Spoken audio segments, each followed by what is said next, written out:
আশা করি সবাই ভালো আছেন। তো আজকে আপনাদেরকে হচ্ছে আমাদের লিচুর বাগানীদের এই সময়ের যেই আতঙ্ক কিংবা ভয়, আসলে ব্যবসা করতে গেলে লাভ লস হবে। তো আমরা লিচুর বাগান যারা করি তাদের এই সময়টাতে সবথেকে বেশি টেনশন যায়।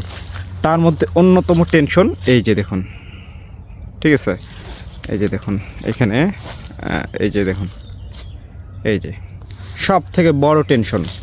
তো এই টেনশনের বিষয়টা তুলে ধরার জন্য আপনাদেরকে আজকে আমি আপনাদের সামনে চলে আসলাম, আপনাদেরকে দেখানোর জন্য। এই যে দেখুন, এই যে দেখুন, দেখুন আসলে এই জিনিসটা যখন হয়, দেখুন আপনাদের অনেকের আগে হয়ে গেছে। তো এই যে আমার বাগানে এটা হলো গত এক সপ্তাহ ধরে প্রচুর পরিমাণ তাপ। এই যে দেখুন, এই যে দেখুন, এই যে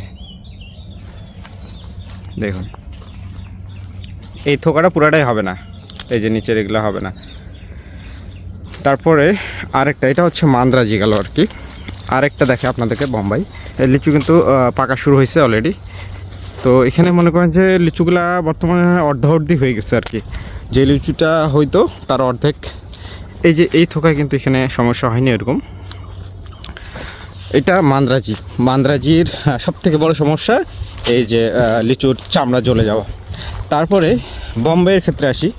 এই যে দেখুন বোম্বাই, এই যে দেখুন,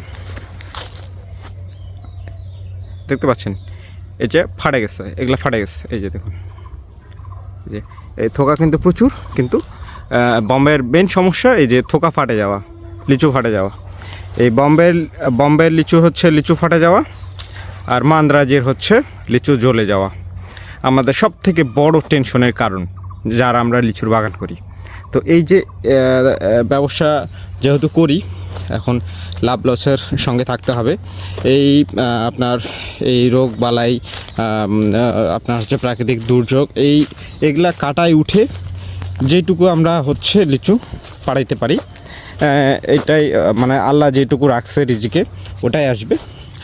আর এটা আসলে আমরা টেনশন করি, কিন্তু তারপরেও দিন শেষে সব কিছুর দেয়ার মালিক আল্লাহ। তো আপনাদেরকে এটা জাস্ট দেখানোর জন্য আজকে আমি চলে আসলাম। এরকম ছোট ছোট কিছু আমাদের মুহূর্ত, ভালো লাগা খারাপ লাগা, এগুলো আপনাদের কাছে তুলে ধরার চেষ্টা করব। আর লিচু আমাদের অলরেডি মান্দ্রাজিটা পাকা শুরু করছে।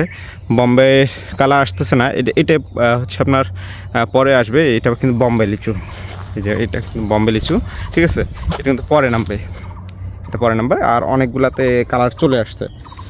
তো আজকে এটাই দেখানোর জন্য আসলাম। তো সবাই ভালো থাকবেন, সুস্থ থাকবেন, আল্লাহ হাফেজ।